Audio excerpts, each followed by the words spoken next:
ఎంత లోతైనటువంటి అర్థాలు తెలుసా? ఆనాటి ఈనాడు ఆడుతున్నాం కదా అనుకుంటున్నాం, ఆయన ఆడిస్తున్నాడు, ఈనాడు ఆడుతున్నాం కదా అనుకో. ఆనాడు కూడా ఆడొచ్చాం. గత జన్మలో ఒక స్టేజ్ మీద ఆడి వచ్చాం.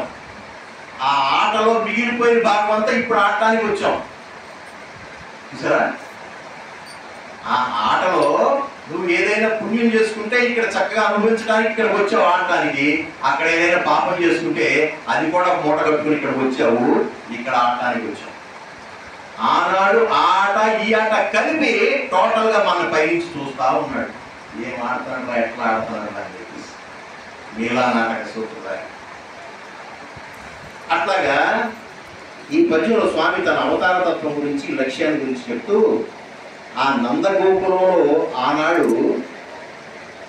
మరి ఆయన చుట్టూ పారాడి తిరిగినటువంటి గోపబాలుడు కానీ, మరి అక్కడ ఉన్నటువంటి అనేక మంది గోపికలు కానీ, వాళ్ళందరూ ఆ లోకంలో ఆయనతో ఆ కాలంలో హాయిగా తిరిగారు, సంచరించారు.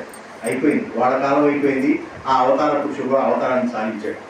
ఇప్పుడు ఆనంద గోపాలుడే ఈ నందబాలుడై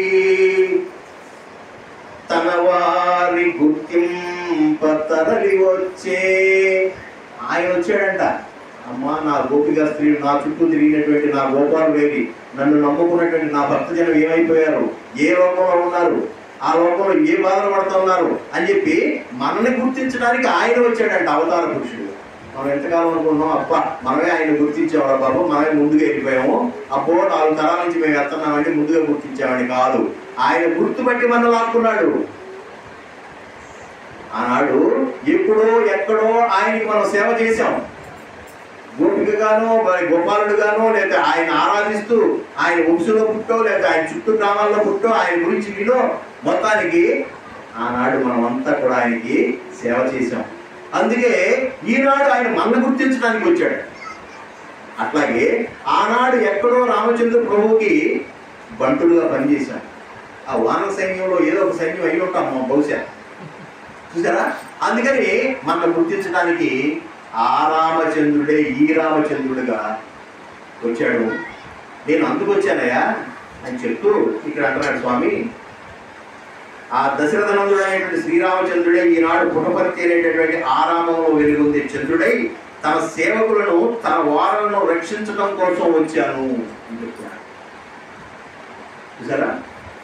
ఎవరైతే భగవంతుడికి చాలా దగ్గరగా ఉన్నారు, చేరువుగా ఉన్నారు అని అంటే ఆయన మన గుర్తుపెట్టి మన లాక్కోబట్టే, అందుకు తగ్గ ప్రయత్నం ఏదో కొంత చేసి ఉండబట్టే. చూసారా? ఆ ప్రయత్న లోపం లేకుండా భగవంతుడికి దగ్గర అయ్యేటటువంటి మార్గంలో మనం పయనిస్తూ ఉంటే ఎప్పటికైనా ఆయన మనని చేరువలోకి తీసుకుంటాడని చెప్తూ, వైకుంఠంలో ప్రకాశించే ఆ మహావిష్ణుమూర్తి ఈ మహియందు అంటే ఈ భూమిపై తన ఆయుధమును తీసుకోవడానికి వచ్చాడు. చూసారా? అట్లాంటి బొమ్మలాటలాడించే ఆ పరమాత్మ తాను జీవులను ఈ ప్రపంచమనే రంగస్థలంపై నిలిపి ఆడిన ఆనాటి ఆటలను, ఈనాడు ఆడే ఆటలను దర్శించిన వాటిని వర్ణించి ఆనందాన్ని పొందండి అని స్వామి ప్రబోధిస్తున్నారు. మీరు చాలా అవతారాల్లో చూస్తే ఏదో ఒక మోటివ్, ఎవరినో ఉద్ధరించడానికి, ఏదో రక్షించడానికి ఒక కాదు మీద వచ్చినటువంటి అవతారాలను ఎక్కువ కనబడుతుంటాయి. శ్రీరామచంద్రుడు వచ్చాడు, ధర్మమూర్తి అయి మానవతా విలువలతో కూడినటువంటి ధర్మాన్ని నడిపించడానికి ధర్మమూర్తిగా ఆయన అనుసరించాడు. పెద్దల మాట వినాలి, తల్లిదండ్రుల మాట వినాలి. అప్పటి వరకు ఉన్నటువంటి సాంప్రదాయాన్ని, బహుభార్యత్వాన్ని, ఒక పురుషుడికి ఒకటే స్త్రీ అనేటటువంటి సిద్ధాంతాన్ని నెలకొల్పాడు. వారి తండ్రికి కూడా లేదు ఆ సిద్ధాంతం. వారి తండ్రికి కూడా 3 పెళ్ళి, అవునా కదా? కానీ ఆయన ఏమన్నాడు, ఒకటే బాణం, ఒకటే సీత. చూసారా?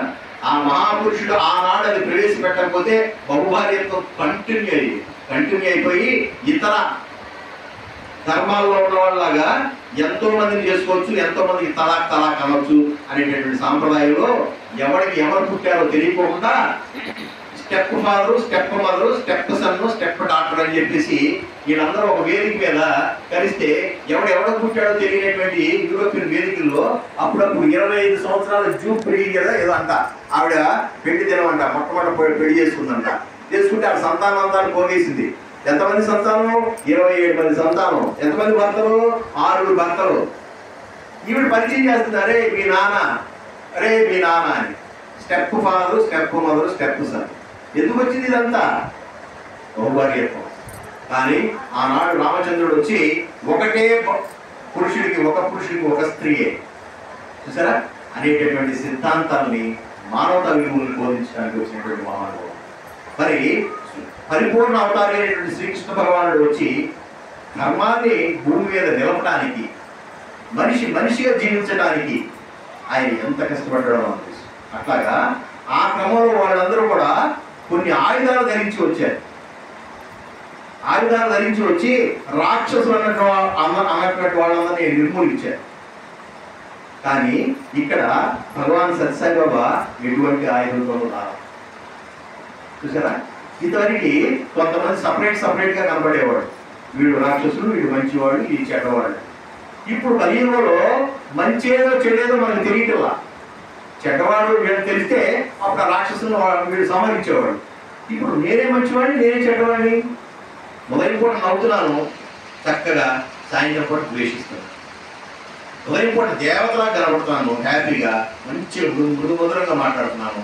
ఏదో చిరాకు వస్తే రాక్షసుడు. అన్ని క్వాలిటీస్ మిక్స్ అయి ఉన్నది ఈ కలియుగంలో. అందుకని ఎన్ని ఆయుధాలు కావాలి చంపడానికి, చూసారా. పోనీ ఇందులో ఉన్నటువంటి రాక్షసుని చంపామా, మరి మంచివాడు కూడా చచ్చిపోతాడుగా, సపరేట్గా లేడుగా. అందుకని ఈసారి ఆయుధాలతో రాలేదంట. ఆయన చెప్తున్నాడు, నేను శిక్షించడానికి రాలేదు బంగారు, శిక్షణ ఇవ్వడానికి వచ్చాను, బోధించడానికి వచ్చాను. చూసారా, మనిషిని ఎన్నిసార్లు కొట్టినా మానడు, కానీ మనసు మీద కొట్టాలి. సరైనటువంటి మాట చెప్తే వెంటనే మారతాడు. నువ్వు ఎన్నిసార్లు కొట్టినా తిట్టినా మారినటువంటి వ్యక్తి